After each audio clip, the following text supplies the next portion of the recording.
guys, Railroad Sniper here again today with another video. Today we're going over another ratchet from the ratchet comparison. I'll also be doing a teardown later in the video, so stick around if you want to see that. We've got the Pittsburgh Pro 1/4 inch ratchet. It doesn't say Pro on the ratchet, but when I looked it up it said Pro, so they may have made a revision since I bought mine. I went to the store the other day and the ratchet didn't look quite the same, but you never know. Anyway, let's get into the overview. So, 1/4 inch ratchet, of course. Got a pretty thick head on that thing, especially compared to that last gear wrench we looked at. Let's look at the anvil play. As you can see, it's already kind of tilted. Got quite a bit. It's got a 72 tooth mechanism. So, let's count. We should be able to count 8 turns between 90 degrees. I mean 18, not 8. Shoot, 8 would be a 36 tooth. Alright, 1, 2, 3, 4, 5, 6, 7, 8, 9, 10, 11, 12, 13, 14, 15, 16.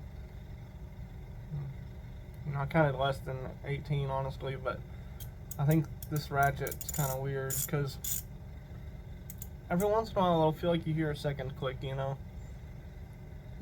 It's like the teeth aren't quite meshing like correctly or something, but I've used this ratchet quite a lot. I only recently started using that icon more often, and I only recently bought the gear wrench to replace this because it has a little longer handle and it's comfort grip, and it's not a quick release. And like I mentioned in the last video, it's got that slimmer profile. So I definitely would prefer to use one of those two ratchets, but this is a great general purpose ratchet. Came with my 301 piece toolkit from Harbor Freight. It's quick release. It's always nice if you have trouble getting your hand on there with enough grip to pull off of the regular just ball detent. Now, as for the finish work, you know, man, it's a really cheap ratchet. As you can see on the stamping, you know, it's not the highest quality, certainly not the lowest quality. The reverse lever's just like looks like it was pressed on and then that little stub was peened over. Let's see, there's the quick release. One thing you don't want to see when you press the quick release in is the ball going down. So that's good. It does go down if you push it down, but not by itself, so. If you're wanting to go, if you want to take things off, you press the lever to the left. If you want to put things on, turn it to the right, you know. Pretty standard. I'd say the only major defect I can tell is that the bottom of the handle's got quite the angle on it, you know. Definitely not flat. It's even got like a little divot in it. And up on the head, if you look, you can see that it's pretty lopsided. So, you know, not the highest quality control, but what do you expect for such a cheap ratchet, you know? That being said, it's a pretty strong ratchet in my experience. I've never skipped any teeth on it or broke it. Let's get into the teardown. Got two T9s on the head. They thread through the head into the base plate. Be using the iFixit Manta toolkit we've previously covered to disassemble. Get plenty of leverage on this nice big screwdriver with the ball bearing handle, of course. Alright, so let's get this little plate out. I wonder if this thing has any O-rings like the gear wrench. I doubt it, honestly, but you never know, you know. Alright, so we got a little bit of surprise. I thought I saw.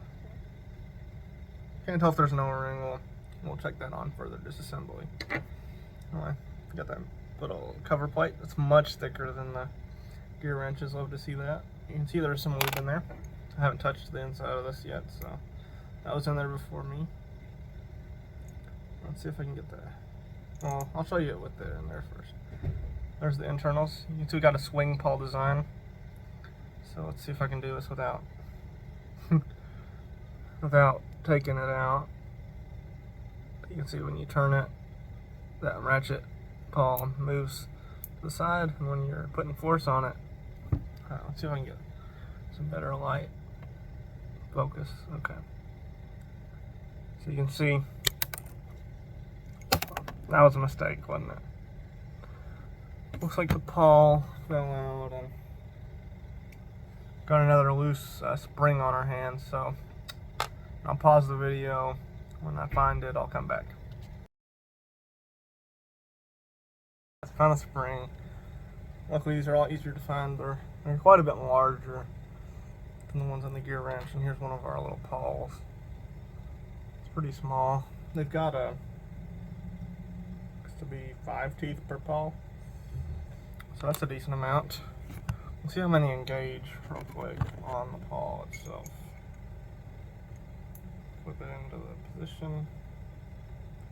Looks like all the teeth engage, so I'll show you. So you can see all the teeth are engaging with the anvil. So that's pretty good. All right, and they are labeled. The left paw is labeled with a minus, and the right paw, if you're looking at the ratchet the way I am, by the way, the right paw is labeled with a plus, as you can see. And they're tensioned by this little coil spring. Alright, so let's get the anvil out of there. It looks like there is no O-ring. However, I'm going to try to get my finger in there. We'll see for sure.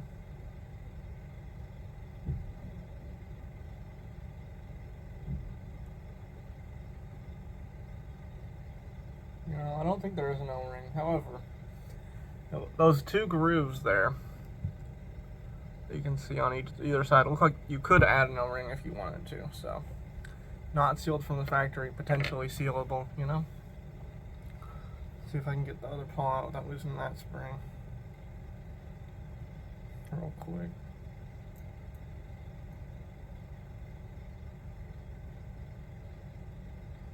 Alright, success.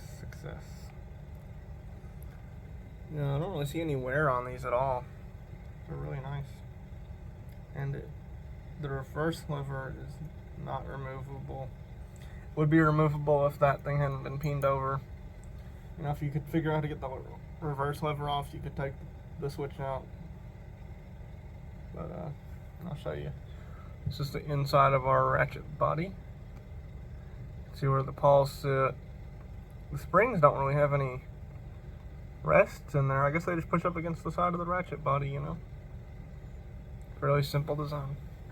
Let's get it back together. So, I guess since the pawl doesn't really, you know, the spring doesn't have anywhere to sit, you just put it in there. Okay. Saw that one where it dropped. Okay. So let's get that in there. Remember, minus goes on the left if you're assembling it, looking at it like I am. If you're looking at it from the drive side.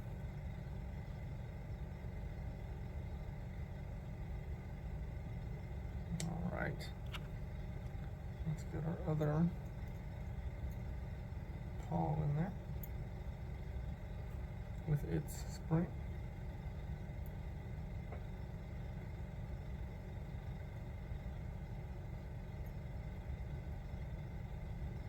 Might put the spring in before you put the pawl in. I think that's the better idea.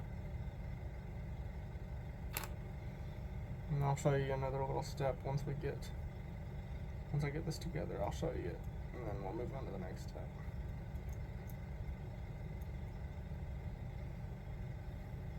Make sure it switches back and forth.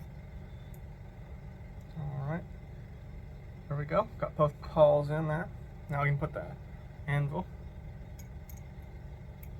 I may have to finagle with the pawls a little bit to get the anvil in there, but it goes in pretty easy. There you go. And then you can just put the plate back on. Make sure you put it the oily side down, because you don't want to get oil on the outside, obviously. You don't want to lose any of that lubrication. Alright, and then you can just put your T9 screws back in there. They're standard, no security, which is nice. They're a little small for my taste. I'd definitely prefer if they were at least like a T10 or T15 or something like that, but you know, it's cheap ratchet. honestly. A lot of the negatives about this are because it's cheap, but they're offset by its price, which is cheap. You know? Feel me? So let's get those in there. So now you don't want to do them too tight, obviously. You go back and forth a little bit. Make sure it still ratchets just fine. Get yourself a working ratchet again. One thing I did think was interesting is you can actually see the pawls through the little windows on the beneath the reverse lever, which I thought was pretty cool. You can see as I turn it, they move.